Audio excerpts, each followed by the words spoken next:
嚟到把握嘅2024 MC 啦，咁啊嚟到34同35條啦，咁啊呢兩條題目啦都要根據以下呢一個 scenario，咁一齊望一望啦。咁啊講到其實以下呢一度咧有三個 organism 啦，free organism，包括係我哋嘅 butterfly 蝴蝶 plant species X 啦，即係植物 X 啦，同埋我哋嘅螞蟻。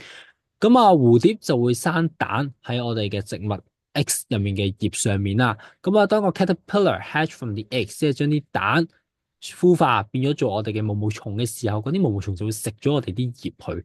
咁啊，但係植物 X 咧，亦都會產生一啲甜甜嘅一啲solution 啦，甜嘅液體喺佢哋嘅表面啦。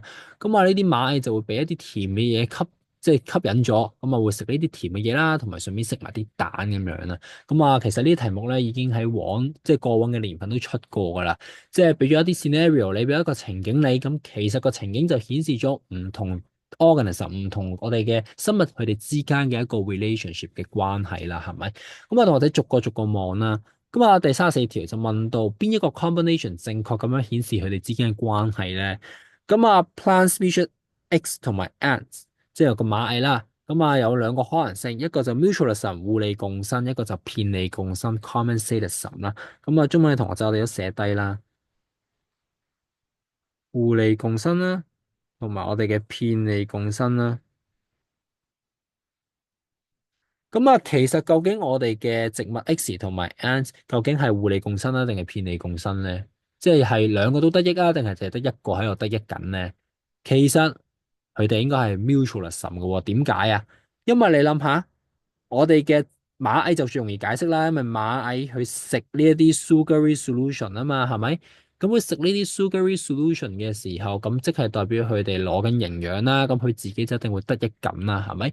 咁啊，植物 X 點樣喺當中亦都會得益咧？因為植物 X 產生嘅呢啲甜嘅 solution 會俾啲螞蟻食啦，咁螞蟻自己得益，咁螞蟻同時亦都會食啲蛋喎，咁呢啲蛋係咩嚟㗎？呢啲蛋咪就係攞嚟孵化毛毛蟲嘅蛋咯。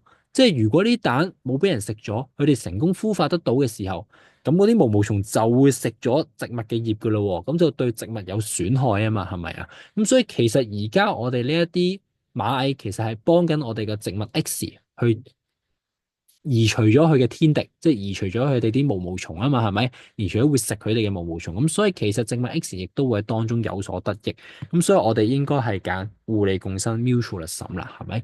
咁啊，去到隔離啦喎，咁啊，ants 同 butterfly 啦，即係我哋嘅螞蟻啦，同埋蝴蝶啦，究竟佢哋係屬於 competition 競爭嘅關係啊，定係 predation 一個捕食嘅關係咧？競爭即係兩個都係輸家啦，predation 即係一正一負啦，係咪？一個得益，一個就唔好啦，係咪？咁啊，睇清楚啲啦，究竟我哋嘅螞蟻同埋蝴蝶係點嘅咧？螞蟻其實係咩啊？食緊啲蛋喎，啲蛋會孵化為 caterpillar 毛毛蟲，毛毛蟲最終會咩啊？會轉化為蝴蝶啊嘛，係咪啊？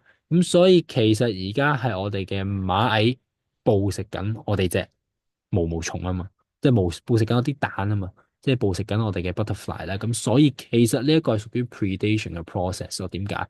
因為蝴蝶係唔會食螞蟻噶嘛。咁蝴蝶都冇捕食螞蟻，即係佢哋兩個其實唔係處於一個競爭嘅關係啦，係咪？即係佢哋唔會互相競爭啦，只係一個單方面嘅捕食嘅關係啦，係咪？咁所以其實就係 predation。咁所以結合兩者得出嘅答案只有 boy、mutualism 同埋 predation 啦。咁啊呢個題目其實唔難答啦。咁啊有同學仔其實點解會做唔到咧？因為佢哋誤以為蛋、caterpillar 同埋 butterfly 係三個唔同嘅 organism，係三個唔同嘅生物。但其實條題目已經話咗俾你聽啦，即係我頭先 highlight 都 highlight 咗。其實成條題目得三個唔同嘅 organism 嘅啫，就係 butterfly 蝴蝶、植物 X 同埋螞蟻。而蛋、毛毛蟲同埋 butterfly 其實係 refer 緊同一種 organism 嚟噶嘛，係咪？咁所以如果你知道呢個 information 嘅時候，你就唔會諗錯其他地方噶啦。因為條題目其實佢都有啲衰嘅，螞蟻係捕食緊隻蛋，但係蛋其實係蝴蝶嘅最開始嘅樣嚟噶嘛，係咪啊？咁所以其實呢樣嘢就可能你嘅同學仔誤以為，哦，其實佢哋會唔會係一個 competition 嘅關係咧？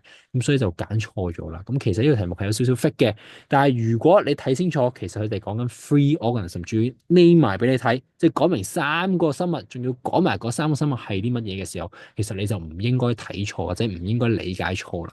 咁所以希望呢一個解說幫到同學仔啦。咁啊順便望埋啦，究竟第34條簡單波有幾多同學啦？咁啊34簡單波嘅同學仔有44%。咁啊，都唔算話太差，但係呢個題目其實可以更加好啦，因為呢啲關係嘅題目其實考過好多次啦，即係同學仔一定係背到滾瓜爛熟噶啦，即係嗰幾個關係係啲乜嘢咧？邊個係正啊？邊個係零啊？邊個正啊？邊個係負啊？其實一啲一定係識噶啦，背熟晒噶啦，即係唔 suppose 係一啲難嘅題目咯。